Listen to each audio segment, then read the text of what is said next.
আপনাদের সাপোর্টে আমরা ভিডিও বানাই, একটা লাইক দিন আর সাবস্ক্রাইব করতে ভুলবেন না। আপনার প্রিয় সিরিয়াল কোনটা নিচে কমেন্টে লিখে জানান, দেখি তো কার সিরিয়াল ফ্যান বেশি। অনুভবের মুখে মিথ্যে আর লাজুর সত্য, এক প্রশ্নেই ফাঁস হয়ে গেল লুকোনো ভালোবাসা। নাচ দেখতে যাওয়ার সত্যিটা সামনে আসতেই থমকে গেল অনুভব, ক্ষোভে ফেটে পড়ল তার মা। এই অপমানের পর কি তবে বনলতার সঙ্গে সম্পর্ক ভেঙে লাজুকেই বেছে নেবে অনুভব? লাজু, অনুভব তোর নাচ দেখতে গিয়েছিল? তুই বলছে একদম সত্যিটা বলবি, হ্যাঁ?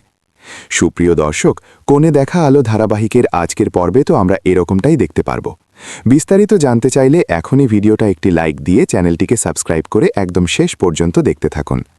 কোণে দেখা আলো ধারাবাহিকের আজকের পর্বে তো আমরা সবাই দেখতে পারব যে অনুভবের কাছে যখন প্রশ্ন করা হয় যে সে লাজুর নাচ দেখতে গিয়েছিল কিনা, আর তখন তো অনুভব উত্তরে বলে যে না, সে তো কোনো নাচ দেখতে যায়নি, সে তো তার অফিসের কাজেই বিজি ছিল। আর তারপর আমরা দেখি তো লাজু বাড়ি চলে আসে তার কলেজ থেকে।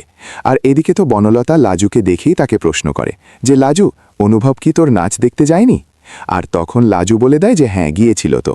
আর তখন অনুভবের মা বলতে থাকে যে আমার ছেলের এত অধপতন হয়ে গেছে যে এখানে দাঁড়িয়ে একের পর এক মিথ্যে কথা বলছে। আর আমরা তো দেখতে পাই তখন সেখানে অনুভব ছিল, আর অনুভব তো তখন ধরা পড়ে গিয়ে একদম চুপ হয়ে থাকে, কোনো কথাই বলে না। তো সুপ্রিয় দর্শক, কি ঘটতে চলেছে সামনে? এবার কি তাহলে অনুভব লাজুকে পাওয়ার জন্য বনলতাকে ডিভোর্স দিয়ে লাজুকেই নিজের স্ত্রী হিসাবে মর্যাদা দিবে? এবং আপনারাও এরকমটাই চান তো? আপনারা যদি এরকমটাই চেয়ে থাকেন তাহলে সেটি নিচে কমেন্টে জানিয়ে দিন। এবং এরকমই প্রতিদিনের সব আপডেট সবার আগে পেতে চাইলে এখনই আমাদের এই চ্যানেলটিকে সাবস্ক্রাইব করে দিন। ধন্যবাদ সবাই।